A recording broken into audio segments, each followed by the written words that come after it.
Welcome to Money Insider. I'm joined by Michael Andersen, President and CEO of Andersen Wealth Management, a wealth management firm serving the Eastern Shore. So, Michael, with tax time right around the corner, what advice can you give people planning for their retirement? Sure, great question, Julian. You know, whenever we get into a new year, people always start to look at their taxes, and they're really looking for how can we give the IRS less money?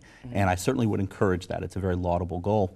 And I think one of the things we need to do from the very beginning is get organized. You know, there's a lot of information that we want to pull together in terms of our 1099s, our W-2s, you know, things about the income we brought in, but also maybe potential deductions, whether they were investment losses that may be tax deductible or perhaps some charitable contributions. So I think the first step is to gather that information and organize it and then work with a tax professional.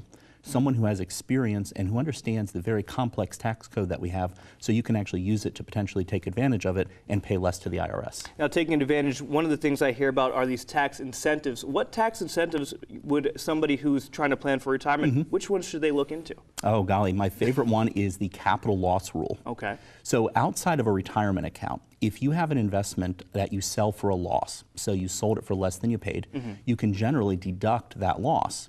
And so what some people do at the end of the year is something called tax harvesting, where they take a look at their maybe total portfolio, and if they see a loss in the taxable portion of the portfolio, they might sell it to realize the loss, which could reduce their tax liability.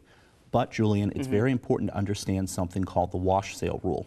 Okay. Now, what that says is if you sell something for a loss but buy it back within 30 days, the deductibility of the loss is gone away. Wow. So we want to make sure that if we're going to sell something for tax purposes to create a loss, that we don't buy it back within a month.